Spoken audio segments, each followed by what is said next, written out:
Salut à tous, aujourd'hui je vous présente l'American Staff.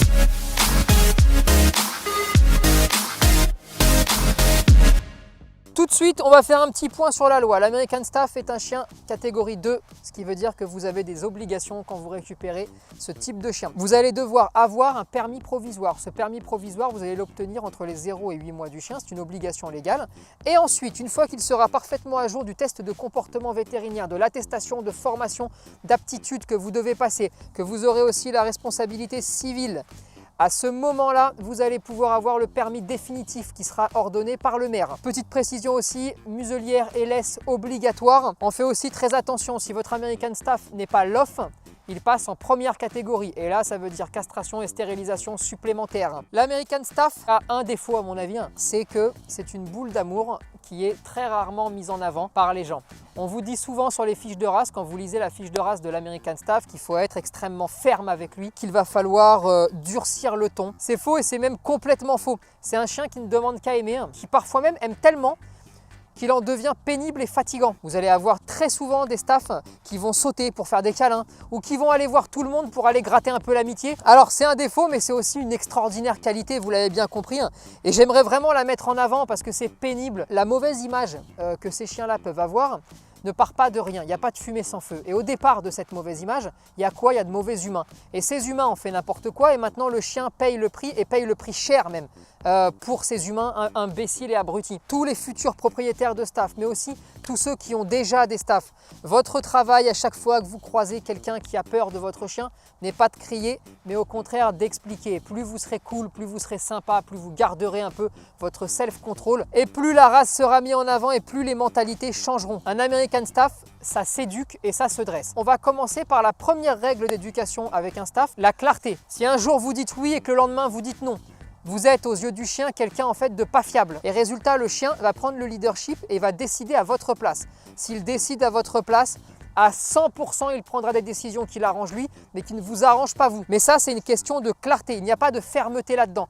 C'est simplement quand on décide quelque chose, on assume ce qu'on a décidé et on conserve ce qu'on a décidé pour que le message passe de façon intelligente. La deuxième règle d'éducation indispensable. Le staff est un chien extrêmement physique qui a besoin de faire des activités avec son propriétaire, avec son maître, parce qu'il est extrêmement attaché aux gens avec lesquels il vit. Résultat, s'il ne se dépense pas, s'il ne partage rien avec vous, je vous garantis à 100% que vous n'arriverez pas à l'éduquer parce que tout ce que vous voudrez lui apprendre, ça va rentrer par une oreille et ça va ressortir par une autre. Vous allez devoir, si vous voulez respecter la loi, aussi développer certaines activités que vous pouvez faire avec votre staff en courant.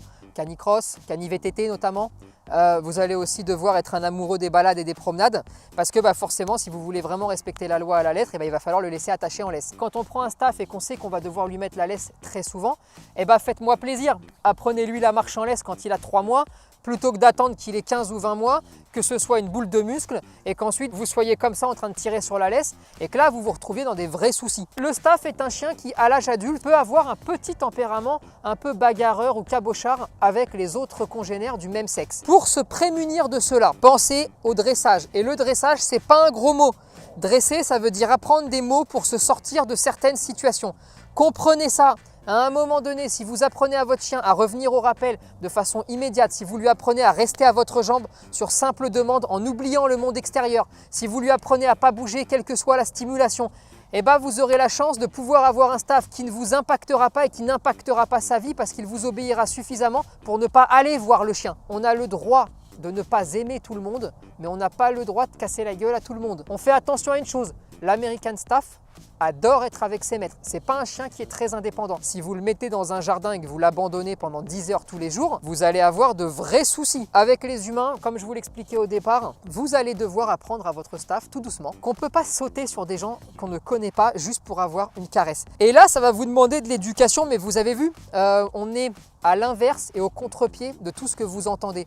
La plupart des gens vous disent vous avez un staff, surtout ne lui apprenez pas à aller vers les gens parce qu'il pourrait être méchant. Moi je suis en train de vous dire, on va devoir lui expliquer à se comporter et à se tenir comme un chien civilisé parce qu'il les aime trop les gens. Niveau santé, ça va dépendre beaucoup de la couleur que vous allez choisir sur le staff. Les staffs à prédominance blanche peuvent être impactés notamment par la surdité, donc on fait attention au dépistage au départ. Mais sinon, c'est un vrai gaillard qui est hyper robuste. À qui s'adresse le staff? En premier lieu, à toutes les personnes intelligentes. Mais ça peut fonctionner pour tous les chiens. Que vous soyez jeune ou moins jeune, je pense que n'importe qui, du moment qu'il est en mesure physique de pouvoir se déplacer, peut avoir un staff. Je ne peux pas vous dire plus. Enfant ou pas enfant, ça ne pose pas de problème non plus. Tout est une question d'éducation et d'environnement.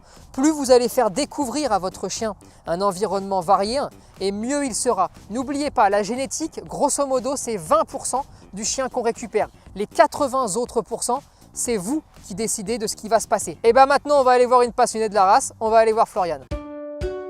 Alors, première question, quand tu te promènes avec Ice, comment ça se passe? Oh bah les gens changent de trottoir. On a eu des petites phrases, hein, c'est sympa aussi, du genre mais c'est pas le genre de chien qui devrait être cadenassé ça? Est-ce que tu arrives à comprendre les gens qui ont peur de ce type de chien? Oui, complètement. Déjà parce que c'est un chien qui est impressionnant, donc je comprends totalement. Après, pour moi, le problème, c'est tout ce qui a été fait autour.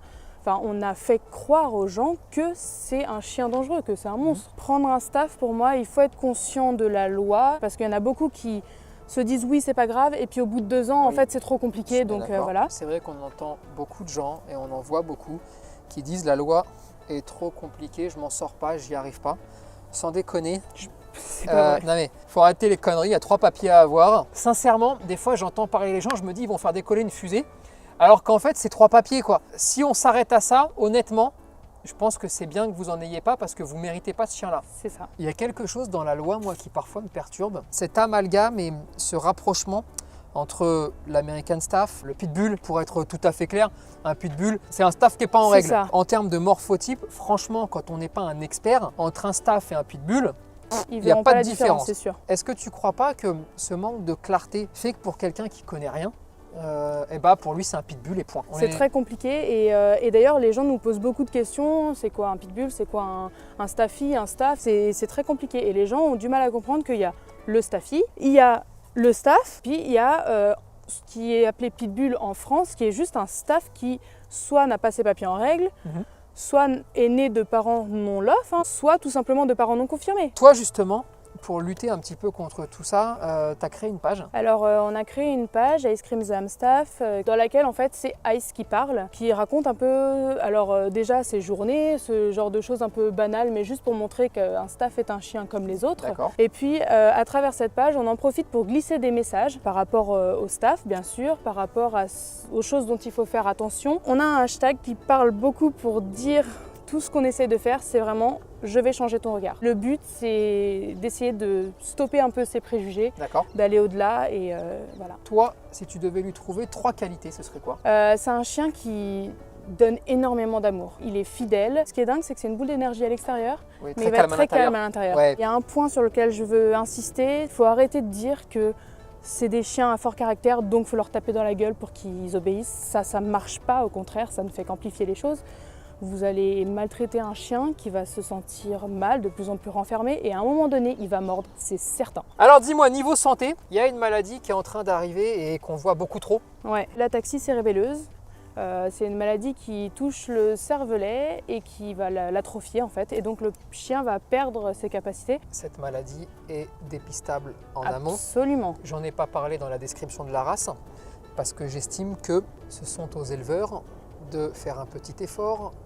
Je comprends qu'il y a beaucoup de demandes, sauf que jamais au détriment de la santé. Le club de race doit impérativement imposer ce test-là, sinon on ne confirme pas le chien et comme ça vous avez réglé le problème, tout le monde va le dépister. Merci. Tu me dis si je me trompe, mais c'est à chaque fois des sauvetages sur vos chiens. On fait beaucoup pour récupérer les chiens, on fait beaucoup pour essayer de les sauver, mais je pense qu'on fait très peu, et quand je dis on, je parle aussi des autorités, on fait très peu pour faire en sorte qu'on ne les abandonne plus. La bataille, elle n'est pas contre les associations, jamais de la vie. Elle est surtout pour se dire ce qu'il faudrait quand même, c'est arrêter de les abandonner. Et pour ça, il y a quand même des mesures qui sont horriblement simples à prendre. J'en ai en tête. Je pense qu'on pourrait faire une belle formation obligatoire avant même d'acquérir un chien. Je pense que ce serait primordial. Surtout si on met une loi qui empêche les gens de l'avoir tant qu'ils ne l'ont pas fait, et bien forcément, déjà au moins tu auras la certitude que tout le monde l'a fait. Et en plus, ça va tellement vite à mettre en place que ça devient un peu incompréhensible de pas le faire. Et ben écoute, ça a été un plaisir. Et ben pour moi aussi. C'est régalé, t'as un très beau chien. Merci. Continue à animer ta page, continue à faire de belles images, continue à le faire parler surtout. Ouais. Et puis on se tient au courant. Bah ouais, avec grand plaisir. Allez.